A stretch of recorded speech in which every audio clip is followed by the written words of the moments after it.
Hello, this is Rohan, and yeah, the day I uploaded my last update video, yeah, we learned that 42 thing, a very big direct. And yeah, then it happened the next day. I got late coming back from work, which is always fun, but I was able to watch it still, and yeah, it was quite interesting. There was definitely quite a lot that you could discuss about this, so yeah, I wanted to just cover all the main points, mainly stuff I haven't really thought about that much beforehand, so yeah. But there will probably be some things I repeat from my last video, so yeah. And yeah, I do think this is going to be quite a bit shorter than that last video. I'm not going to go into detail about every little thing.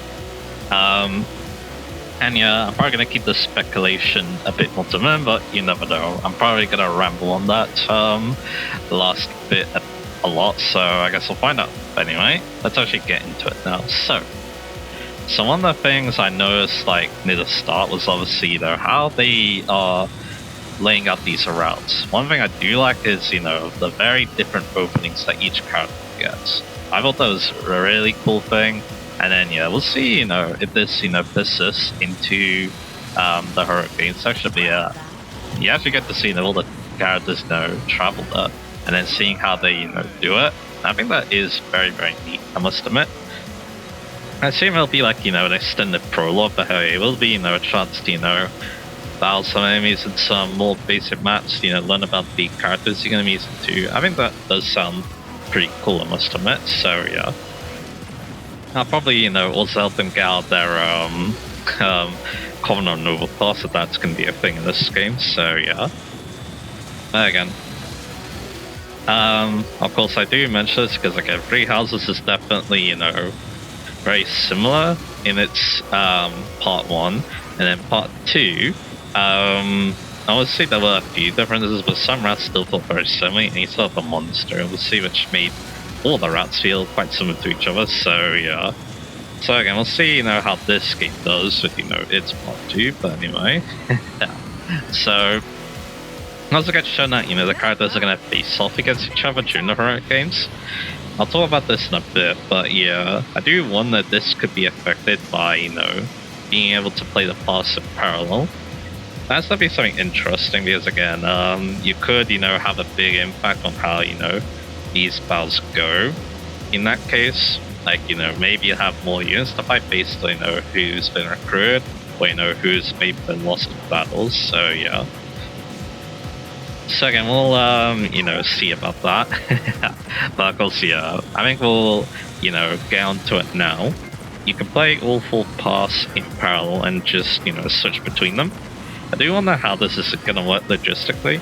Like, will this be like the same save? Will there be like different saves? Will you need to use like a different save? Will there be like separate saves for each of the routes? That's definitely something interesting. I do wonder if also playing these paths in parallel will have effects on the paths that have or haven't been played. Like, like I was saying in that example, will the battles in the hurricanes differ based on your actions? That'd be pretty interesting. My theory is that there won't be like too much difference until obviously part 2. I feel like, yeah, like, let's say, Kai fights Theodora in their first match, for example.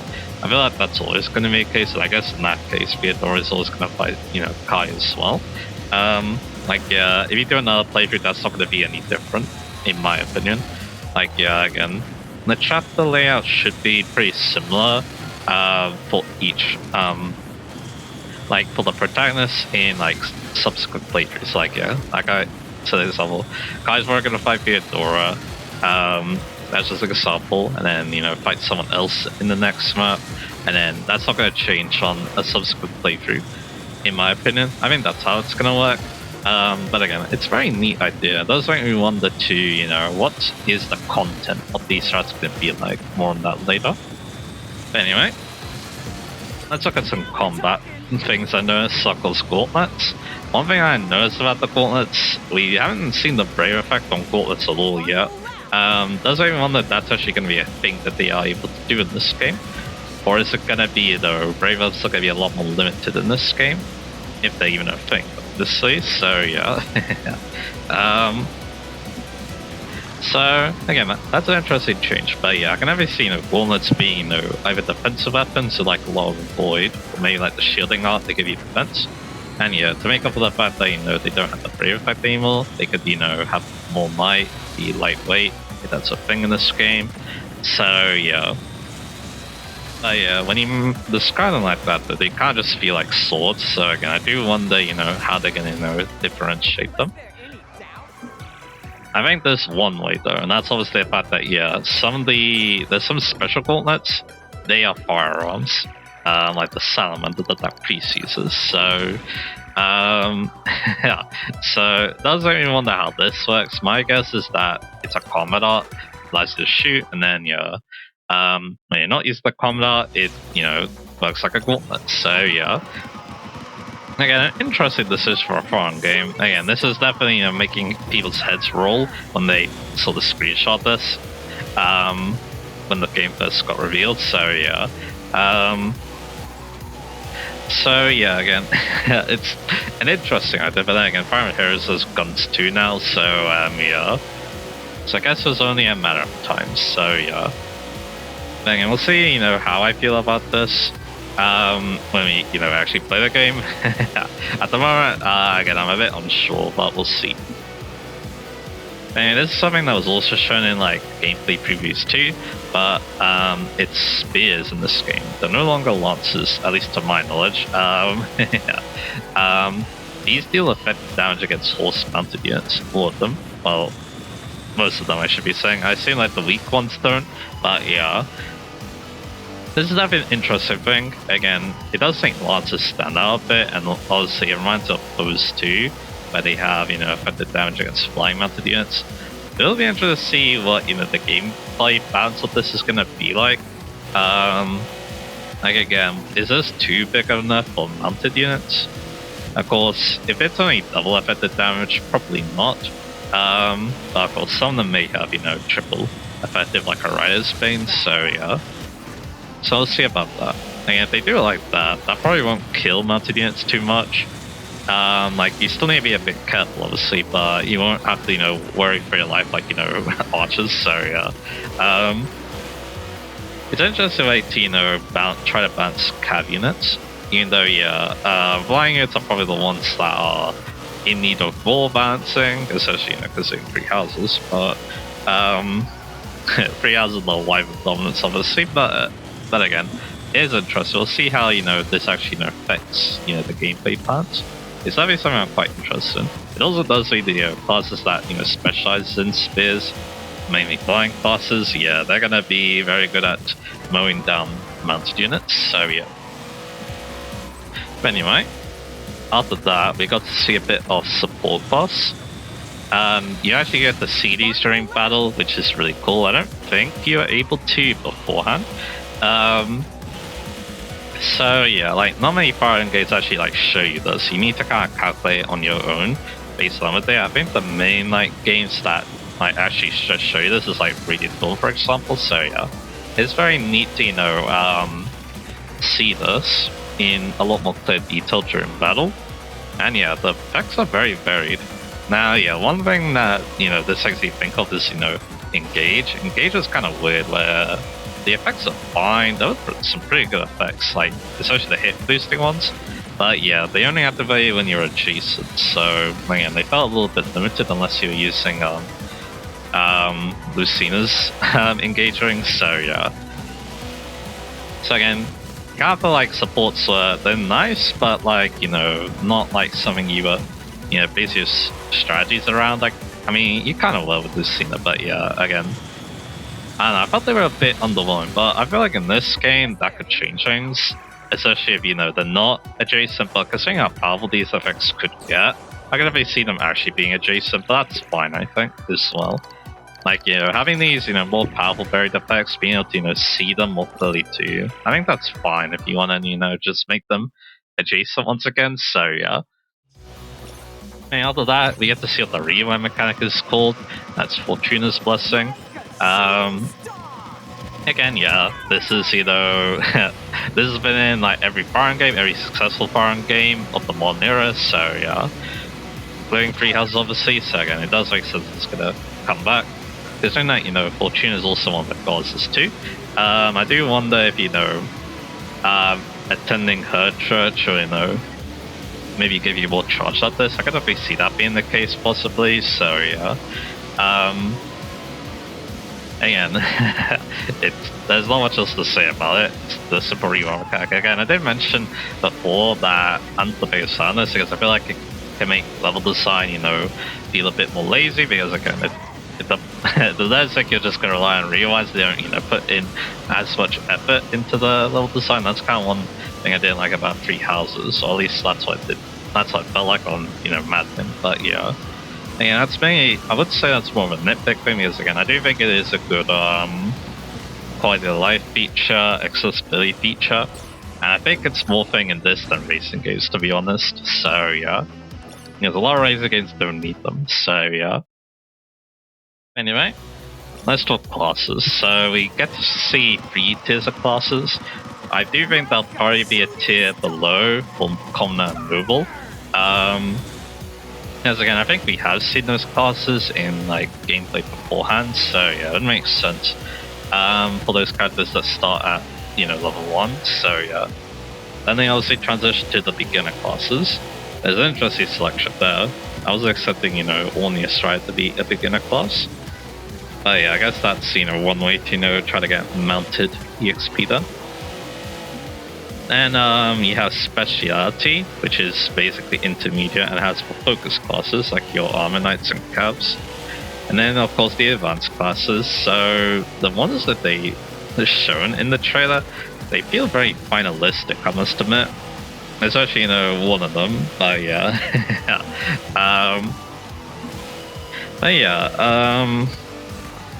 It does make me think that there will actually be a master class too. I feel like maybe not. Is again, like I said, you know, some of the classes shown, I could already see them being, you know, final classes. But again, we will see. Again, we didn't know about Masterclass until like the game basically launched. Three Houses, obviously, so yeah. They would be very neat though. Like, it would definitely be neat just, you know, have more options. But again, you could do that by, you know, having more advanced classes, obviously, so yeah. Anyway, I'd be quite excited for this class. I'll explain why in a bit, but yeah, we also learned that, you know, charioteers and elephant riders, they can mow down their enemies. You know, like real life, I guess. I feel like this is probably going to be tied to a combat art, or maybe some kind of meter, because being able to spam that all the time, I feel like that'd be a bit much, so, because you can potentially multi-kill enemies every turn, so yeah. So again, we'll see how they decide to, you know, balance this out. And again, both these classes are very unique sounding, so again, it'll be very interesting to see, you know, how they work in battles. So yeah, like, you know, what other strengths, what other limitations going to be like, what they need to be afraid of. So yeah. Anyway, after that, one observation obviously is that, yeah, we get to see a lot of new classes, or at least, you know, classes. Familiar classes are new sounding names, so it does make you think about, you know, Birthright or the Hoshin classes in general. A lot of variety of classes there, a lot of all new ideas for classes too. And yeah, that makes me excited too, because, you know, experiencing those for the first time when I played like Birthright Brothers, and that was pretty neat, to be honest. So yeah, I'll see if some of these classes are going to become, you know, fan favorites as well. So yeah, that's definitely something I'm very excited about. And again, there's still some, you know, familiar classes from, you know, older games too, so yeah. Like your armors, your mounts, your flyers, so yeah. But anyway, now this is probably going to be the most decisive thing about this game, the prep, aka the tree time. So how it works is that you're basically preparing for your next heroic games match. I assume that's going to be like your main chapter. So, like, you know, chapter 1, chapter 2, chapter 3, all that good stuff. So, yeah.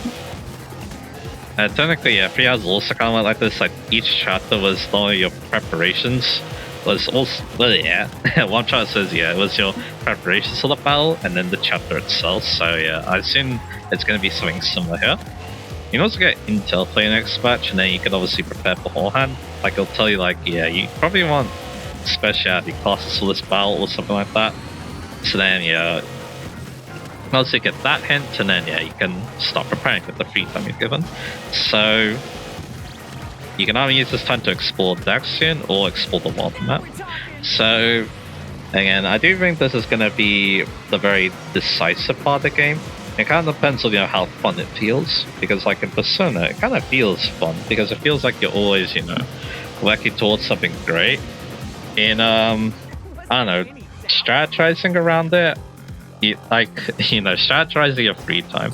And then, being able to, make those, big decisions that allow you to, lead you to those, like, big things. Or it's hard to describe, but basically, like, Persona feels very rewarding, I guess you could say. Because again, you're like, you feel so good when you max out the stat right when you need it. You get the right rank up just for a big dungeon, stuff like that. That definitely is one rewarding part of Persona. Three Houses didn't really feel like that to me. It kind of just, like, it felt like the optimal way was also, like, the least fun. I guess at Persona, it's a lot more varied what you're doing, so yeah, but of course, Persona's obviously not as forgiving, which is definitely one thing that Three Houses was good with its time aspect. It was different, but it wasn't too daunting for, people who were either new to Fire Emblem or, just new to it in general, so yeah. So I'll see, how this feels. If it feels also very fun to use up your time wisely. And we'll see if, it doesn't, quickly become unfun when, people find those optimal strategies and you can't just stick to them, so yeah. So that's definitely something that's going to be, make or break in my opinion. Anyway. You also get to see Forging. This seems to like something to engage. They can go up to, +5, you can use stones, obviously, or materials, should be saying, to forge them up. It's unclear if weapons can be repaired. I don't think I saw that, but I assume it's going to be the case because there's a lot of personal weapons in the game, so not being able to repair them kind of seems shit, to be honest, so yeah. So, again, that's something I do hope will be a thing. Again, I assume it's going to be at Forge, but it could be somewhere else even, so yeah. But we'll find out. Anyway, another thing that it shows with your free time is that you can help out with the churches or the gods, and you can even get blessings of the gods for doing so. And these can grant very powerful one-turn effects, like increased damage reduction. They seem pretty good, especially if you want to, try and turn the tides of difficult battles, so yeah. Kind of feels like, popping the engage attack, which, we did see, the blaze arts, obviously, which are very similar to that. We got to see a bit more of those, actually. I should have probably mentioned that, but yeah. That, you have to use your HP to use them, kind of like Commandants in Echoes, and yeah, the effects are pretty powerful, like either just straight up powerful attacks, or good utility, like being able to, warp and then attack, and then buffing allies, summoning Dawn Beasts, so yeah, a good variety with those. Definitely make the main characters very fun to play as, and also very important too. But anyway, back to actually talking about things. So again, yeah, those blessings are quite interesting, I must admit. It'll be interesting to see how, a playthrough will play around those. I can definitely see it being very important on the higher difficulties, that's the thing, sure, so yeah. That also remind me too of, the Forge as well. Like, yeah, money could be very interesting in this game too, especially because, combat arts use weapon durability, so of course if you need to use them a lot, which again, imagine you probably do, and then you like run out, obviously, that'll be really bad. Like, yeah, that'll be very bad for your wallet, because I assume weapons are going to be quite expensive to repair if you're not frugal with them, so yeah. The highest level of this game is definitely going to be interesting to learn about, that's the thing, sure. I was actually toying with the idea of playing that first, considering I played Engage in 3 hours on that thing, but I don't know if I don't know if I could stomach on the first day. I feel like I'll just make me hate the game if I get frustrated, so yeah. It's probably not going to do that. Anyway. Another thing about these cards is that they have a crest tied to them, which I find kind of neat. Doesn't even wonder, what the nature of crests are like, because I don't even think they were tied to any cards in Free Houses. I think it was just, the elites, obviously. So again, that does make me think that, this could be a prequel then. Like, this is the origin of the crest, and then, they got passed down to the elites, and that's how, they get, passed down to, the units in Free Houses. So, yeah. And then, there's another hint later, but we'll talk about that later anyway, so, yeah. Anyway, after that, we got to see a bit more about recruitment. It seems to be tied to support level in this game. I don't think it'll be tied to weapon rank. It could very well be, but I have my doubts about that, especially because, the main character is probably going to be the one to help recruit them. So it'd be very disadvantageous if, let's say that Theodore is bad with swords, and you want to recruit someone that is good with swords, so yeah, I'm going to be saying not being the case, so yeah. Anyway, so again, just raise the support. You can do that via, activities and stuff like that, like healing with them, so yeah. And yeah, possibly side quests could also, help raise the support too, like, helping them out. And then, get enough support that allows them to, be a girl or something like that. That could be nice. Anyway. So up next, there's those order activities. There's two ways I could view these. One is like, an automatic, use up of your time, or it's like how you use up extra time, basically. Like if you've done like everything in Daxian and in the overworld, but you have a little bit left, that's where you like pay for it.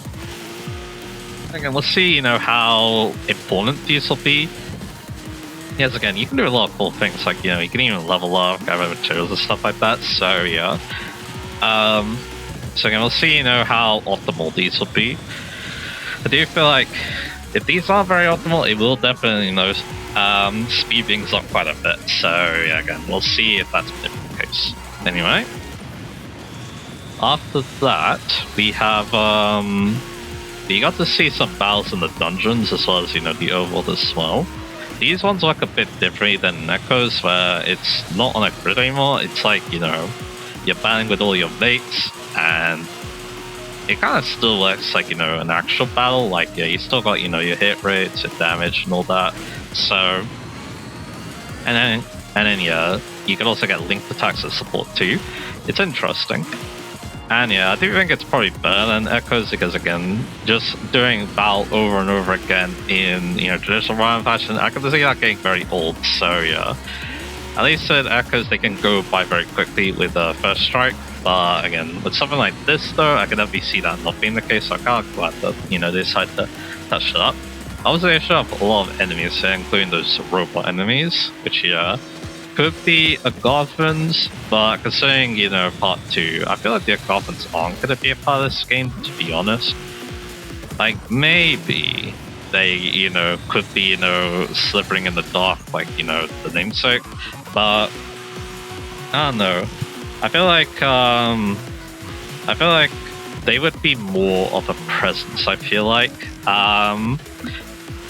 I don't know, like, I'm not convinced, basically, from what I saw of, part 2, so again, we'll see about that. I feel like, yeah, this is just kind of, random technology, include, like, those guns, for example, so yeah. And yeah, last thing about the overworld is that all the main characters have unique ability on the world map. This is actually kind of cool. It'll definitely make, exploring the overworld feel quite unique for each of the characters. So yeah, definitely quite interested in that, I must admit. So yeah. Anyway, now let's obviously get on to the part that, everyone's been looking forward to. Part 2, obviously, the time skip. So, it takes place 5 years after the games begin, and yeah, that was in Race to the Ground. So, by the main villains, and yeah, they mentioned the demon god Valor, who I killed in Castlevania Night of Arya Sorrows. So yeah, so that's an interesting, potentially final boss / main villain / something like that. So yeah, interesting idea for example, I must say. So yeah, And it does feel like, monsters are going to be a big part. There's probably, monster enemies like the Risen and the Corrupted, and monster type enemies as well. Like, I think the like Bonewalkers and stuff like that too, big giants.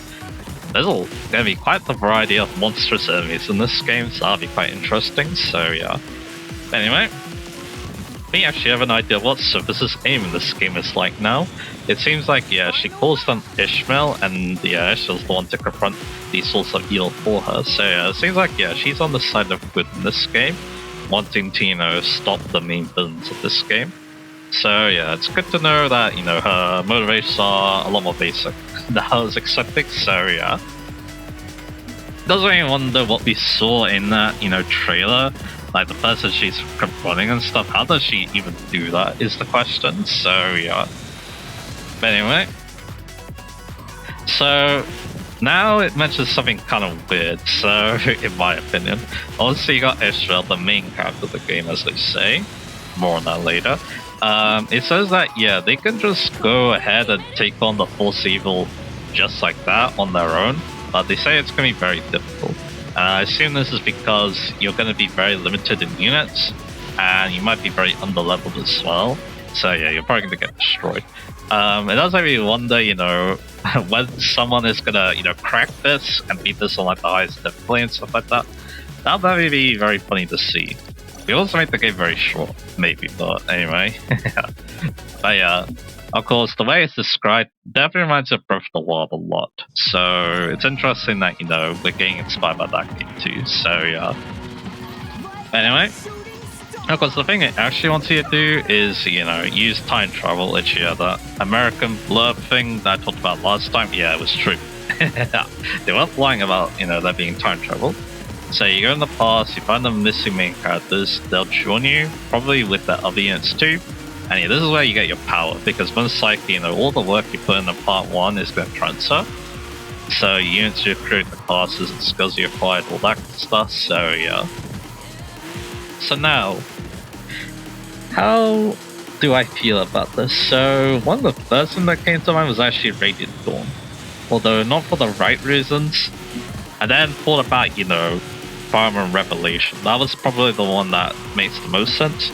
You have everyone come together, you have one big army, you all have these, units to choose from. But then Radiant Dawn came back on the mind again, and it's because of how Radiant Dawn is structured.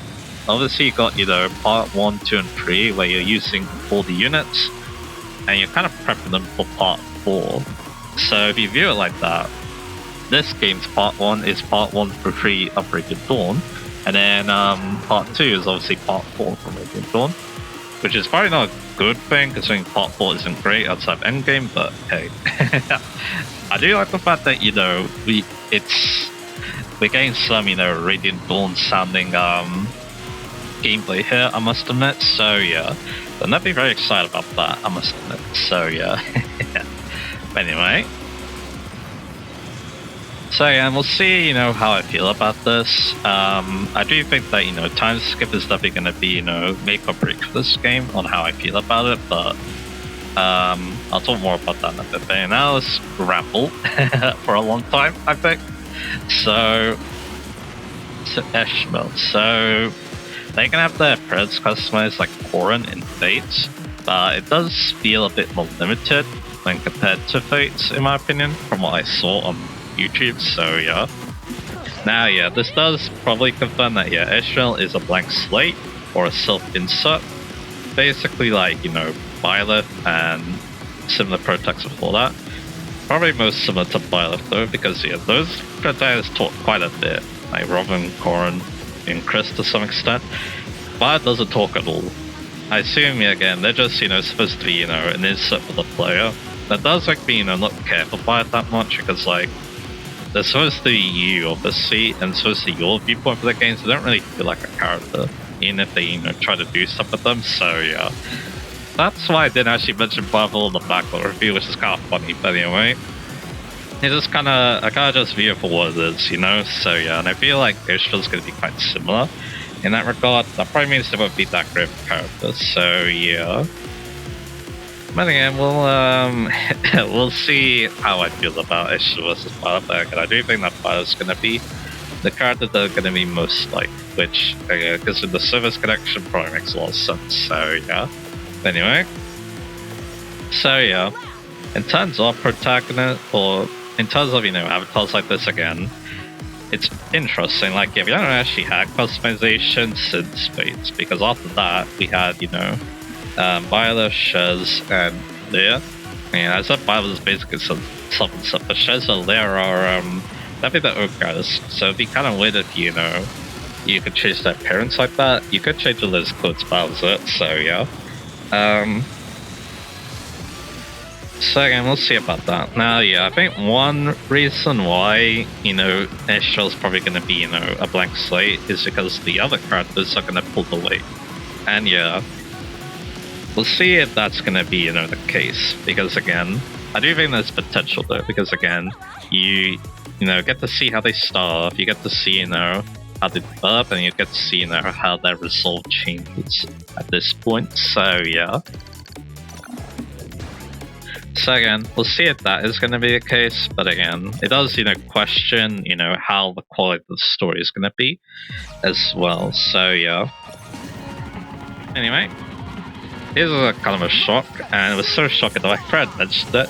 Instead of being a playable character with blonde hair now. This does make you think that the game actually takes place at 4, not only because of the goddesses, or gods I should be saying, but yeah. His hair is a lot brighter than what it was in pre-Hope, so it does make me think that, yeah, maybe this game does take place before. And then obviously he gets the green hair when, he gets the green hair for 3 hours because, he works on the service now, so yeah. So again, that's interesting. It doesn't even want to know what other characters could,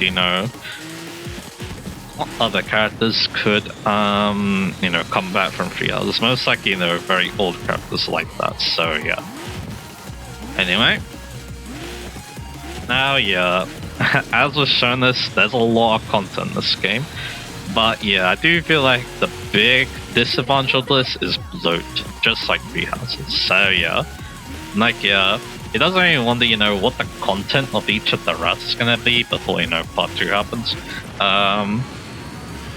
Like, I don't see them being too long, but again, if it's like, 10 chapters of this over and over for each character, I can really see that being a bit much, so it doesn't even wonder, how this is gonna work. I'm gonna say 10 as like a rough example, because again, it could be 10 and it doesn't feel that blowy, especially because, new game, new toy syndrome and stuff like that, but again, we'll see. Again, I do think the replay of the game is gonna be, interesting, especially if, it has so much content like this, and if, playing each route is kind of needed for a full playthrough, for the playthrough to feel like a full playthrough. But again, we'll see. This is definitely speculation, but yeah, I can definitely see bloat being, one of this game's big problems. Engage didn't really have that problem in my opinion when compared to 3 houses, because yeah, it's a lot more simple and direct what you need to do, so yeah. Of course, yeah, it also depends on, how, the free time works as well, and if it will still be a part of part 2, obviously, so yeah. Anyway.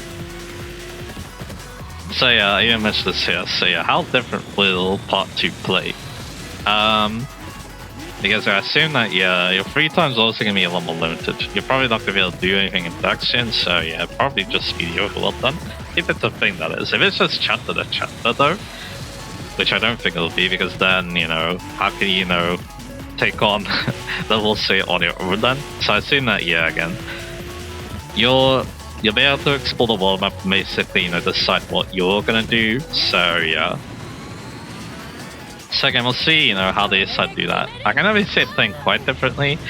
3 hours obviously had the problem where part 2 basically felt the same, but there was less fun things to do because all the units are built up, so yeah. So again, we'll see, how they, decide to, so we'll see how they decide to do that. I do think that this kind of is the next thing, I'll say too, but I do think that, yeah, this part 2 is probably going to be make or break on whether I truly like this game. Because again, if they, pull it out the park, it feels, very different from part 1. the narrative really fits with, you know, the evolution from part 1 to part 2. Like, if they do all that, then yeah, this game could be one of my favorites. But yeah, I can definitely see them stumbling a bit, is the thing though, because, you know, Three Houses, obviously. The stories aren't been that great, so again, I do feel like there's going to be some, you know, stumbling at points. But again, if they're only like minor stumbles though, I can definitely still see this being a good game, obviously. Of course, I still love Engage, just like the fact, you know, its plot isn't all that, so yeah. So again, yeah, this is definitely, this is definitely going to be quite interesting, I must admit, so yeah. But anyway, another thing that Bro mentioned, this is like something, I know this is confirmed a lot, but apparently he mentioned that growth rates can be seen in the game. I think this is referring to when the courses are showing up, where they show like the grass and stuff like that. So yeah, that would be actually quite interesting. So yeah, and there'll probably be some, you know, numeric value tied to it. So yeah, this would make this the first round game you actually get to see the growth rates. And those are even wonder if there'll be a fixed mode too. So yeah. That's quite interesting. Again, you can only see growth rates obviously outside the game or in ROM hacks, so, or fan games. So again, it's quite interesting to see that, you know, Fortune Sweep is trying to do stuff like this too, so yeah.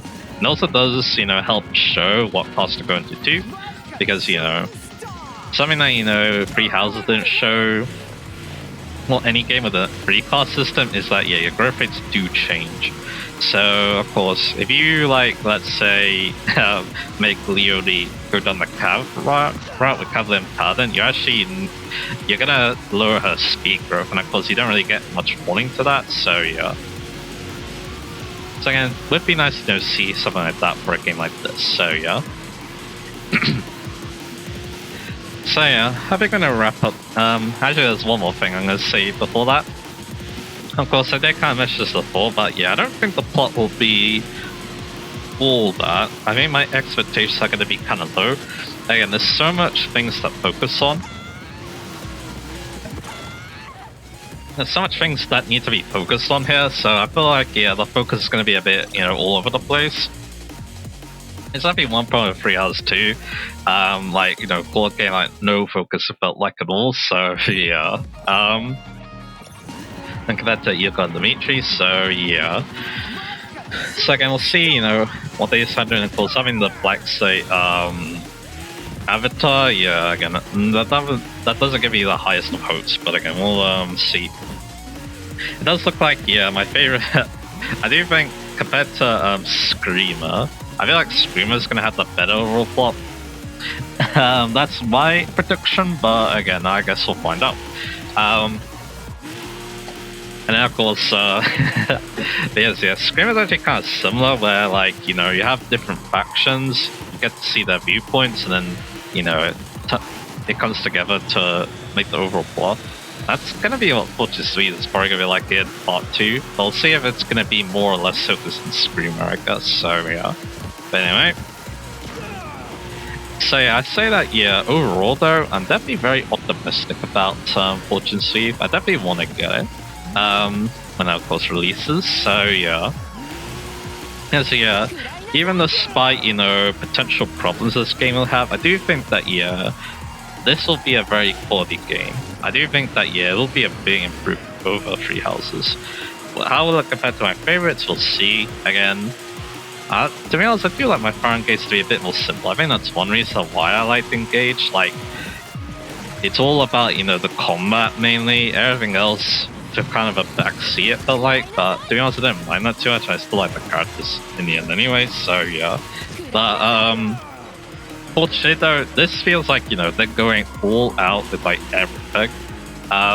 So see if, you know, the gameplay is still good, they go all out with, you know, the story, the characters. I still think the characters are going to be the main draw of the game, yet the story isn't, you know, all that, because again, like, all the past run games, yeah, they had their strong characters, obviously, so they had their strong characters, so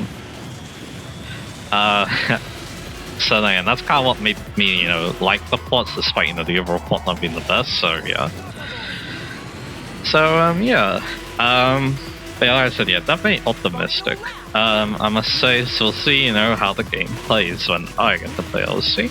So, yeah, I think that's, mainly everything I want to cover. Yeah, that was a lot shorter than the other video, that's a thing short, but yeah, still quite the long one, so yeah.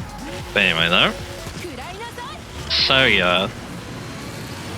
Again, like I said, yeah, I didn't cover every little detail. There will probably be points that, I skimmed over, didn't talk about. Again, if you want me to talk about them, or you want to discuss them, let me know in the comments, obviously, and I'll be happy to reply to them. So, yeah. With that done, I gotta get back to, obviously, testing the Persona 4. That's something I really want to do this weekend, and of course, still working on that Screamer video. And also, continue to play Screamer because, yeah, it's seriously such a great game. Despite, some of its shortcomings, I must admit. So, yeah. Again, Game of the Year so far is Screamer, so we'll see if Fortune's Leaf can take the battle to it. It will definitely be quite interesting when we come to the end of this year, so yeah. Anyway though, so I look forward to what I have in store next, and I'll see you guys again for that.